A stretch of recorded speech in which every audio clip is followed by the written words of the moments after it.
Coastal communities are bracing for potential flooding during high tide, along with wind gusts that could cause some damage and power outages. Our Reid is live in Ocean City this morning. I'd say it's a wind-swept rain right now. Allie, how are conditions right now? And it doesn't look like there's much of a beach behind you.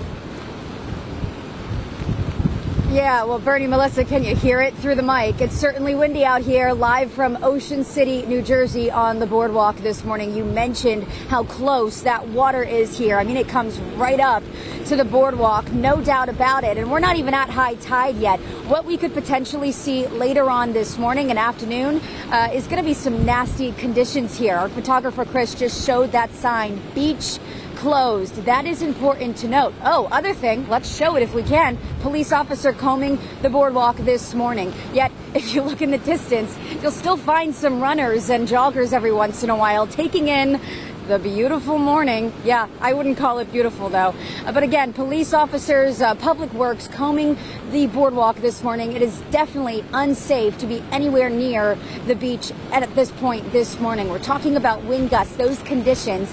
At times, I have the anemometer with me this morning. It can read at times in upwards of 30 miles an hour, but that's not even close to what we could potentially see this morning. We are potentially looking at in the realm of 40 to 50 mile an hour wind gusts. That is significant for areas like here in Ocean City and Strathmere, New Jersey, just the town over from us, when you are dealing with things like possible beach erosion. Chris, if you can, walk with me for just a second here.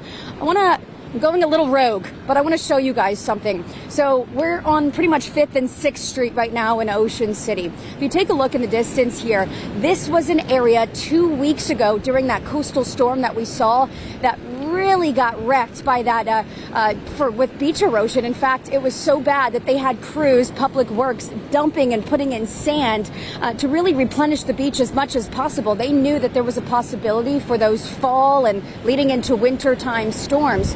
So again, this area was a sore impact just a few weeks ago. So that's why you have the public works and police officers combing this area so much. Barry, if we can, let's take to that video from just a few days ago. We were actually here 2 days ago in Ocean City. The difference between then and now can be very significant. Then we had really just breezy conditions is what we were looking at.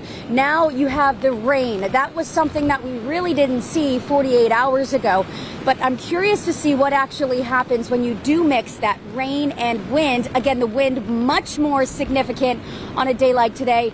2 days ago, we were looking at an upwards of 30 miles an hour. Today, potentially up to 50 miles an hour. And of course, guys, as we know, when you deal with wind gusts at that capacity, that leads to potentially things like power outages and a lot of other issues here. There is a coastal advisory right now up and down the Jersey coastline. That goes all the way to Delaware as well, I believe even Maryland. So if you are along the coastline this morning, stay home if you can. I know a lot of you still have to go to work this morning, but even conditions behind the wheel are not ideal if you do happen to be close to a lot of the beaches around this area. One more look at the beach before we send it back to you guys in studio. Again, I'm curious. Take a good look at it now, okay? Take it in, see what it is. We'll check in with you in an hour to really let you know how those conditions are shaping out. Again, high tide, guys, is what I'm going to be concerned about when dealing with flooding this afternoon.